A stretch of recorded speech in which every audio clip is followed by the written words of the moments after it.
लाडक्या बहिणीचा जो जी.आर. आपण जुलै महिन्यामध्ये आणि ऑगस्ट महिन्यामध्ये जो काही शासन निर्णय आपण निर्गमित केला, त्यात एकाही निकषामध्ये आम्ही आत्ताही निवडणूक झाल्यानंतरही बदल केलेले नाहीत.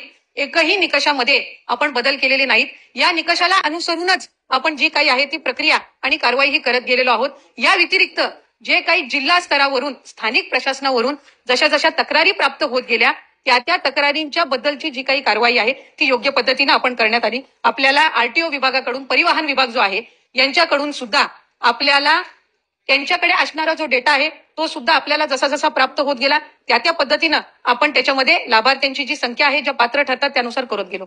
मला आपल्याला सभागृहातील सदस्यांना आपल्या माध्यमातून सभापती महोदय आणखीन एक माहिती द्यायची आहे. ज्या वेळेला जुलै महिन्यामध्ये या योजनेचं रजिस्ट्रेशन सुरू झालं त्यावेळेला सुमारे 50 लक्ष महिला अशा होत्या ज्यांचं अकाउंट आधार सीडेड नव्हतं, बँकचं अकाउंट. आणि कुठल्याही योजनेचा लाभ देत असताना आधार सीडिंग ही याही योजनेच्या आपल्या निकषामध्ये आपण त्या ठिकाणी ठेवलेली होती. आणि ज्या वेळेला आपण ही योजना घोषित केली त्यावेळेला जवळपास 50 लक्ष महिलांचे अकाउंट आधार सीडिंग करून घेण्याचं प्रक्रिया सुद्धा ही आपल्याला करून घ्यायची होती. त्यामुळे जसे जसे अकाउंट आधार सीडेड होत जातात तशा तशा पद्धतीनं या पात्र महिलांना त्यांच्या खात्यामध्ये हा लाभ जो आहे हा वितरित केला जातो आणि त्यानुसार ही संपूर्ण प्रक्रिया ही सुरू आहे. जशी जशी आम्हाला संबंधित विभागाकडून माहिती येते त्यानुसार आपण करत जातो. दुसरी महत्वपूर्ण गोष्ट, ही जी योजना आहे ही 21 ते 65 या वयोगटातील महिलांना आहे. म्हणजे दर महिन्याला जसं 65 वयोगट उलटून ज्या महिला त्या ठिकाणी तो वयोगट पार करतील त्या योजनेच्या निकषातून बाहेर पडणार आहेत. त्याच्यामुळे ती संख्या सुद्धा ही दर महिन्याला अपडेट होत जाणार आहे आणि त्यानुसार जी लाभार्थ्यांची संख्या आहे याच्यामध्ये बदल होणार आहे. दरवेळेला सुमारे नाही म्हटलं तरी आता 1,20,000 इतक्या ज्या महिला आहेत ह्या 65 वयोगटाच्या पुढे गेलेल्या आहेत. त्यामुळे त्या ह्या योजनेमध्ये आता पात्र ठरत नाहीयेत. काही अशा स्त्रिया सुद्धा आहेत जे विवाह होऊन इतर राज्यामध्ये त्या ठिकाणी जात असतात, स्थलांतरित होत असतात. त्यामुळे ही जी प्रक्रिया आहे ही ऑनगोईंग आहे आणि मला आपल्या सभापती महोदय माध्यमातून सन्मान्य सर्व सदस्यांनी या ठिकाणी सांगायचंय की जवळपास 2.5 कोटी इतक्या महिलांपर्यंत या योजनेचा लाभ आपण पोहोचवत असताना दरवेळेला त्या महिलांना आपण अशा पद्धतीनं त्यांच्या खात्यावर ज्या वेळेला हा निधी आम्ही सन्मान निधी जमा करत असतो त्यावेळेला महायुतीच्या सरकारचं त्या योजनेचं या संबंध माता भगिनी लाडक्या बहिणी अभिनंदनच करत असतात. त्यांच्या आयुष्यामध्ये आलेला हा सकारात्मक बदल हा त्यांना जाणवत गेला आणि त्याचे पडसाद कुठे ना कुठेतरी आपल्याला त्या ठिकाणी निवडणुकीच्या कालावधीमध्ये पाहायला मिळाले असतील. 2100च्या संदर्भातला आपण त्या निमित्ताने उल्लेख केला. राज्याचे मुख्यमंत्री देवेंद्रजी फडणवीस साहेबांनी येत्या अधिवेशनाच्या कालावधीमध्ये किंवा अर्थसंकल्पामध्ये आपण 2100 घोषित करू अशा पद्धतीचं कुठेही त्या ठिकाणी वक्तव्य हे केलेलं नाही. राज्याची संबंध एखादी योजना ज्या वेळेला आपण जाहीर करत असतो त्यावेळेला ती योजना जाहीर करत असताना इतर 100% देणार ना. जाहीरनामा हा 5 वर्षासाठी असतो. या अर्थसंकल्पामध्ये 2100 करणार वक्तव्य हे कुठेही केलेलं नाही. 5 वर्षासाठी हा जाहीरनामा जाहीर केला जातो आणि योग्य पद्धतीनं त्या संदर्भातलाही प्रस्ताव विभाग म्हणून ज्या वेळेला शासन असेल, मुख्यमंत्री महोदय, दोन्ही उपमुख्यमंत्री महोदय, मंत्रिमंडळ ज्या वेळेला त्या संदर्भातलं सूचित करेल, निर्णय करेल त्यावेळेला विभाग म्हणून आम्ही तशा पद्धतीचा प्रस्ताव जो आहे हा शासनासमोर ठेवण्यात.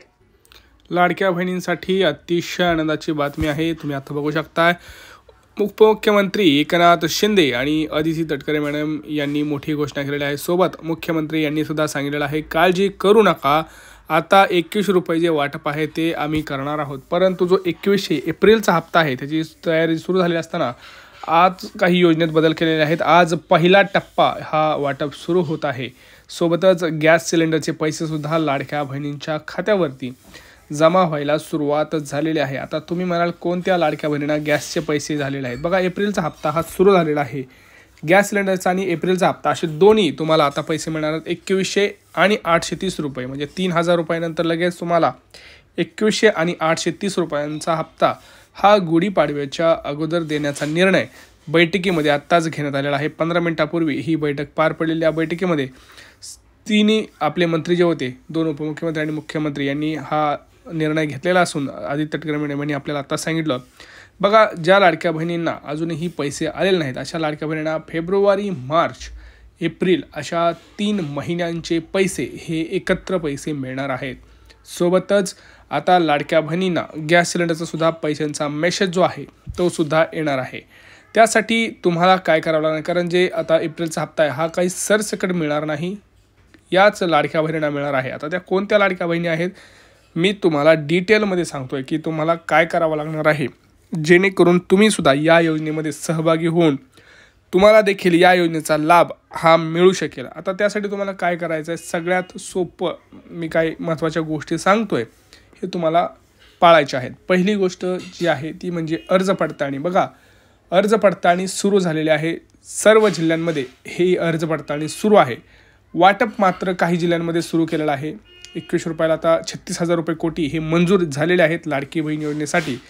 आपण जर बघितलं की जसं आपल्याला आता आधी तटकरे मॅडम म्हणाल्या की ही जी योजना आहे ही गरजू लाडक्या बहिणींसाठी असल्या कारणानं 9 महिने आपण ज्या लाडक्या बहिणींना आता हप्ते दिलेत त्यातल्या काही लाडक्या बहिणी ह्या सक्षम झालेल्या आहेत. सक्षम झालेल्या आहेत म्हणजे काय, तर त्यांना आता स्वतःच्या पायावर ते उभ्या आहेत. छोटा मोठा व्यवसाय सुरू केलेला आहे किंवा काही लाडक्या बहिणींचं उत्पन्न आता नोकरीला लागल्यामुळं 3 लाखाच्या पुढे म्हणजे 2.5 लाखाच्या पुढे हे गेलेलं असल्या कारणानं आता या लाडक्या बहिणींना याची गरज नाही. जसं की काही लाडक्या बहिणी आता बघा, तुम्ही नमो शेतकरी योजनेचा लाभ घेतात त्यांना 1000 रुपये ऑलरेडी मिळतात. तर अशा लाडक्या बहिणींना फक्त 1100 मिळणार आहेत, 2100 नाही. काही लाडक्या बहिणी 1,500 रुपये घेतात, जसं संजय गांधी निराधार योजना. तर अशा लाडक्या बहिणींना फक्त 600 रुपये मिळतील. तर तुम्हाला आता सगळ्यात महत्त्वाचं मी सांगतोय की जे दुरुस्ती झालेली आहे त्या दुरुस्तीमध्ये काय केलेलं आहे, तर नियम बदललेले नाहीत.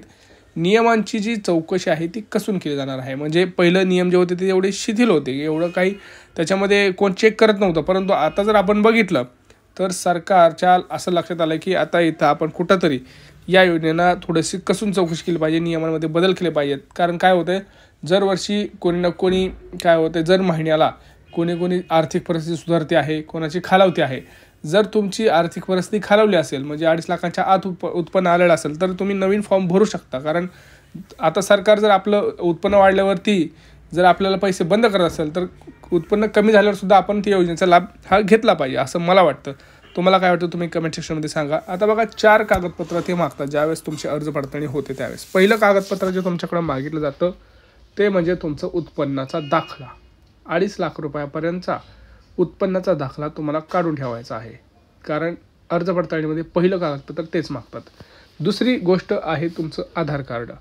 भरपूर लाडक्या बहिणींनी बघा 10 वर्ष झालं आधार कार्ड चेंज नाही केलेलं किंवा या महिन्यात त्यांची KYC झालेलं नाही. तर तुम्हाला ते आधार कार्ड अपडेट करायचं आहे. काय करायचं आहे, आधार कार्डवरती तुमचं नाव स्पेलिंग चेक करायचं आहे, बर्थ डेट सेम चेक करायचं आहे, मोबाईल नंबर तोच तुमच्या जो बँक दिले त्याच्यातला बरोबर दोन्ही नाव वगैरे सगळं सेम आहे का चेक करायचे. नसेल तर अपडेट करून ते बँकेत तुम्हाला आधार कार्ड जमा करायचं आहे. पुढची गोष्ट, तिसरं डॉक्युमेंट तुमचं आहे ते रेशन कार्ड. बघा, रेशन कार्ड असल्याशिवाय तुम्हाला गॅस सिलेंडरचे पैसेसुद्धा मिळणार नाहीत.